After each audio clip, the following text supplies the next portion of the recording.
I'm going to be doing something a bit different in today's video. We're going to be looking at Koga, the Lost Hand. But instead of talking about the character's in-game performance, I want to talk about the character himself. No viability, meta position, or in-game related anything. Only Koga himself from a story standpoint. Paladins is filled with several very unique and interesting characters, all of which are filled to the brim with story potential. There are so many possibilities for these characters that could one day be fleshed out. To me personally, the most interesting of these characters from a story standpoint is Koga. Koga was once a nameless street rat, all alone in the world with no one he could count on but himself. That kind of life is hard for anyone, but Koga was only a little kid, making it even harder on him. In order to survive, he likely had to steal food from others, and being a kid, it is easier to sneak around and swipe things without people noticing, but getting caught is a lot more punishing.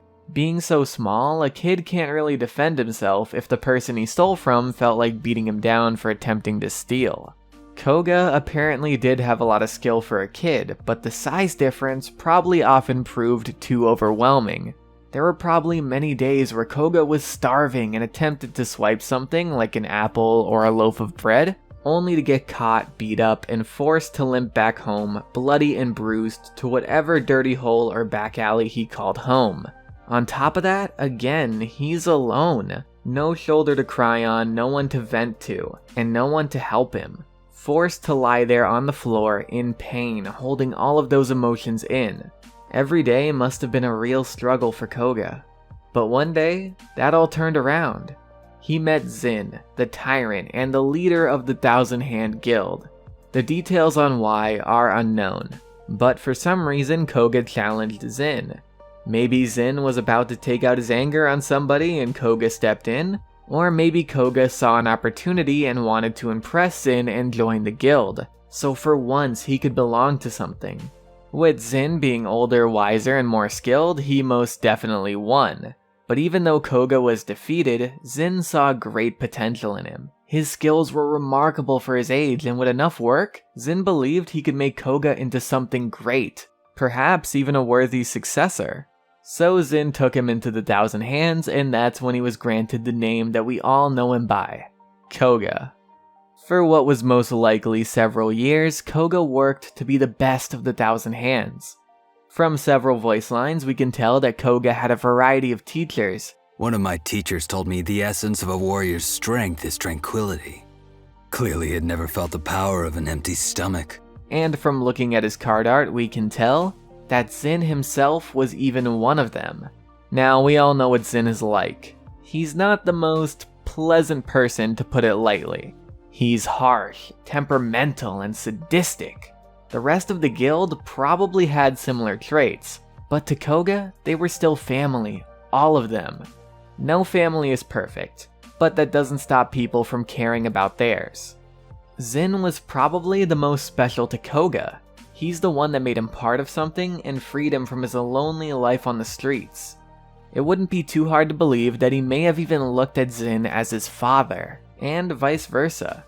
It probably wasn't your normal loving father-son relationship, but a bond was probably there.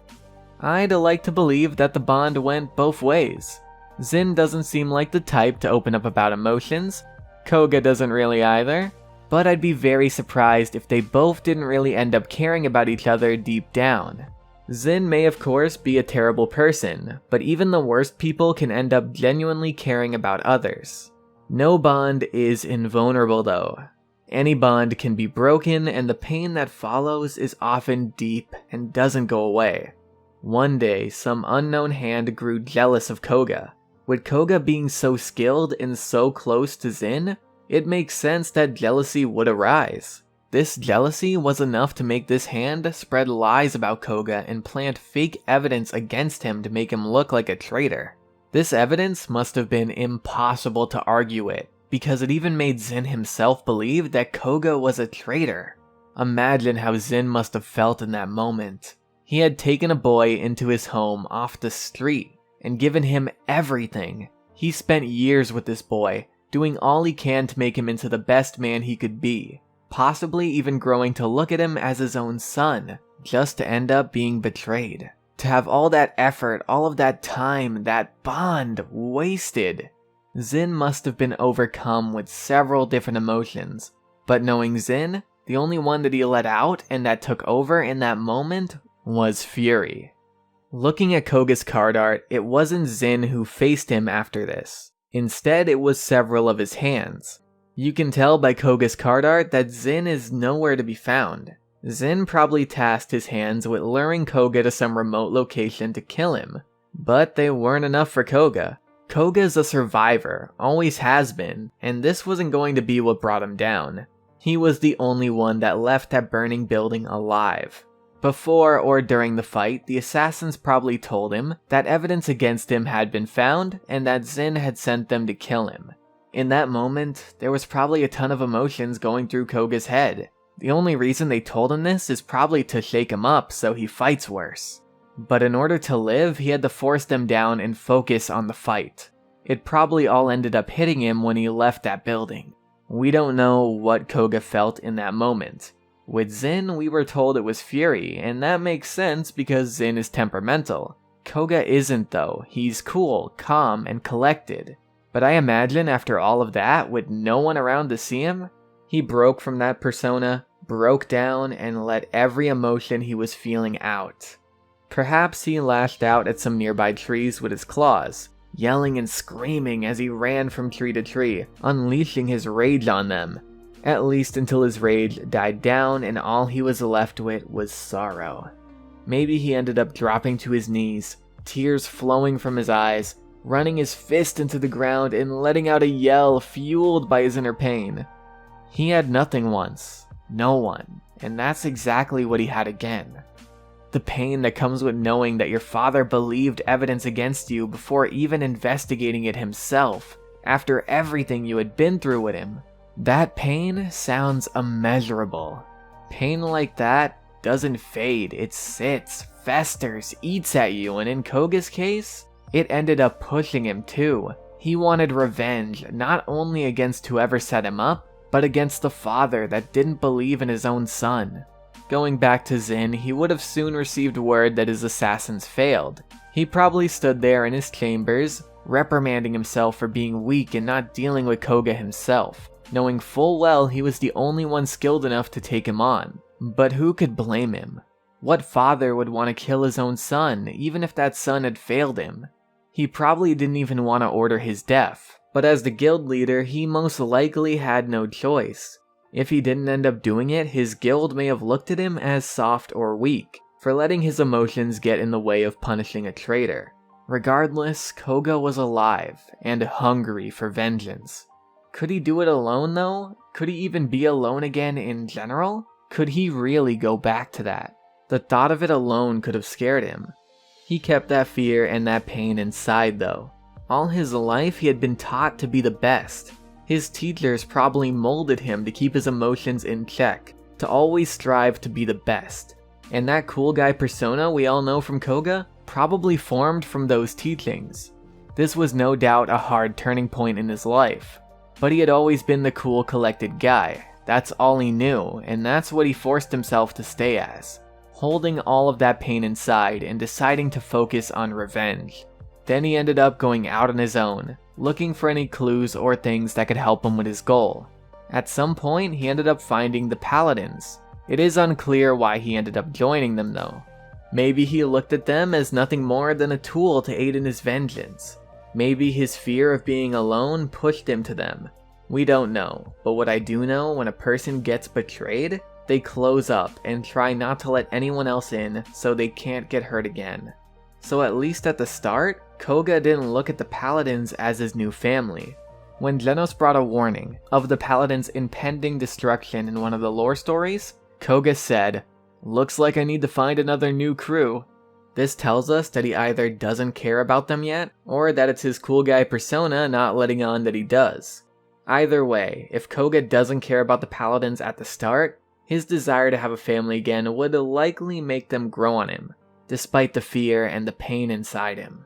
Whether the Paladins are really family to him or not, his goal still remains. a goal they may have agreed to help him with if he fought alongside them. The goal to find out who set him up and take his revenge against them and Zhin. Now, who could have been the one who convinced Zhin that Koga was a traitor? Well, depending on the time period, it could have been Xiaolin when he was still with the Thousand Hands. Zhin used to have Ying held captive. Xiaolin may have fallen in love with Ying while she was a prisoner. These two have been seen in cinematics together, and in one of the recent lore stories, Xiaolin broke down into tears when a Ying illusion was pulled into a temporal tear in the desert because he thought it was her.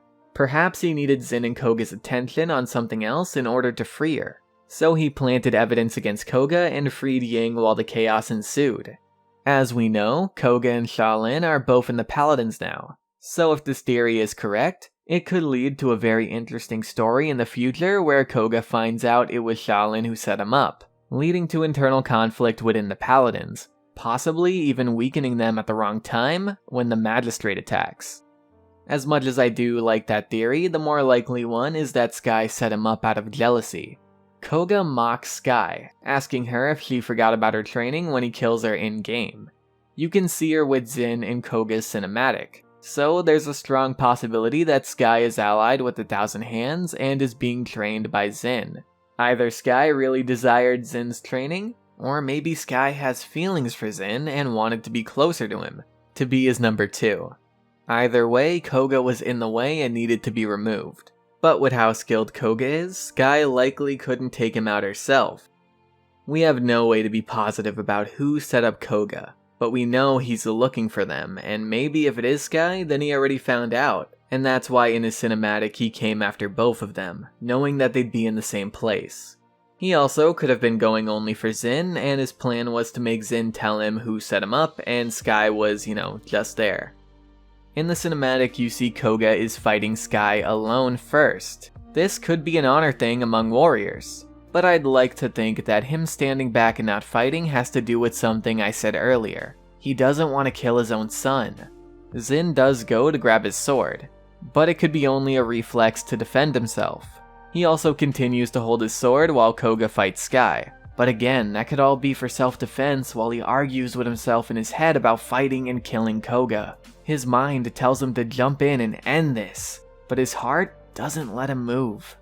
When it comes to how this plays out, I like to think it'd work best if Koga ends up beating Sky down and going to kill her, but Zhin finally intervenes to protect her, further showing some love interest had formed.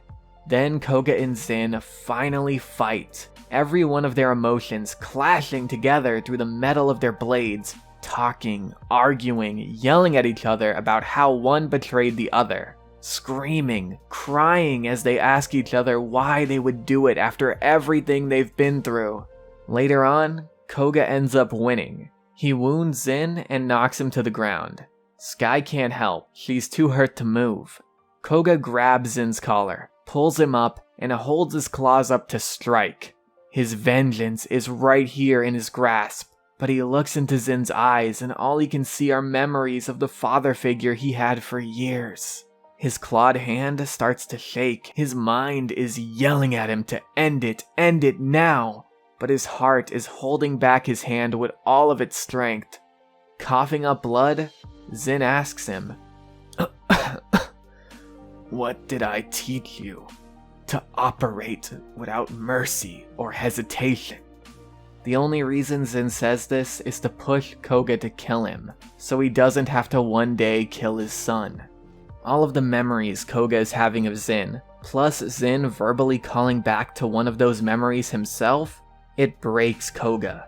He runs his hand down out of rage, forcing his blades into the floor next to Zin's head. Then he lets Zhin go, he gets up, and he leaves. All of the memories and all of the pain he holds inside won't go away with vengeance, and he knows it. In the end, killing his father would only make the pain worse. So yeah, most of that is of course speculation. It's things I came up with while looking at what I had to work with, just to give you guys an example of how deep and emotional some of these stories with these characters could possibly be. Koga's is my favorite because again, how deep and emotional that story could get if they ever fleshed it out. Androxus and Lex is another one that could follow a similar theme. I wanted to focus on Koga's today though. Remember, none of this is confirmed or anything, it's all theory and speculation, but I wanted to share. Maybe some of you found it interesting. If you guys did, I'm willing to do more. Let me know what you think in the comments below. And that's pretty much it, guys. I want to thank you all for watching. I very much appreciate it, and I'm going to see you guys later. Bye.